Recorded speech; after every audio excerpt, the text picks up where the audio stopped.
Un des thèmes principaux a été celui de l'attractivité, notamment de l'attractivité pour faire venir, ou plutôt pour faire se maintenir un certain nombre de nos entreprises sur le territoire. Donc on a été plusieurs à faire passer des messages.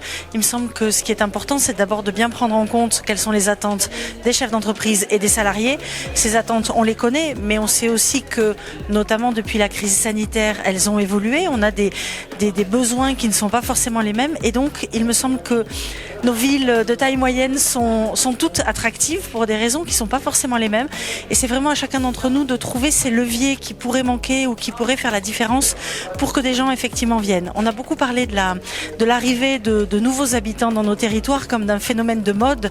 Moi je crois que c'est pas du tout un phénomène de mode, c'est juste une prise de conscience de ce que nos territoires sont des territoires à vivre, des territoires humains, et à nous de le faire savoir, à nous de mieux le valoriser. Donc ça va être sur des éléments liés aux places en crèche. On sait qu'effectivement c'est un des sujets importants pour faire venir ou maintenir des populations et donc des actifs sur nos territoires.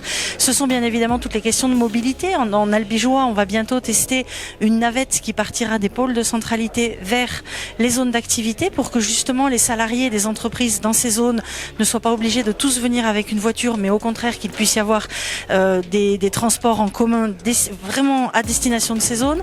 C'est le prêt de vélo à un certain nombre de salariés d'un certain nombre d'entreprises. C'est une expérimentation sur le covoiturage destiné aux salariés. Ça va être aussi un sujet qui est fort pour tous nos territoires, c'est celui de la santé.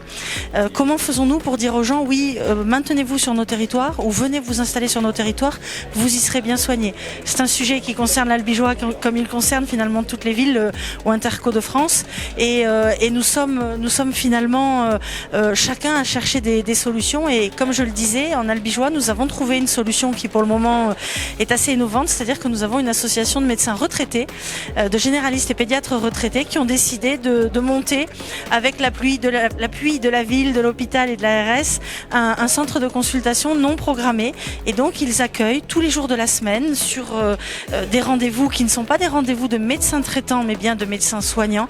Ils accueillent des gens qui pourraient être en difficulté pour accéder aux soins. L'attractivité de nos territoires, c'est l'enseignement supérieur. Les gens viendront s'installer, viendront travailler dans nos entreprises seront attractives dès lors qu'effectivement les familles sauront que leurs jeunes enfants devenus étudiants pourront, dans une majorité des cas, rester aussi sur le territoire, et que ça ne va pas engager des coûts supplémentaires de les envoyer faire leurs études dans les métropoles. Un levier qui est particulièrement important aussi, c'est celui de l'habitat.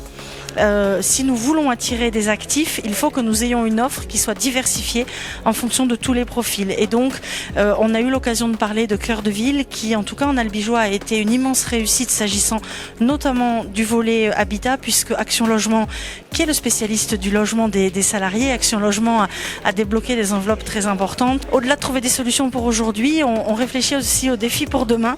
Et par exemple, le ZAN, qui est un sujet sur lequel nous travaillons tous.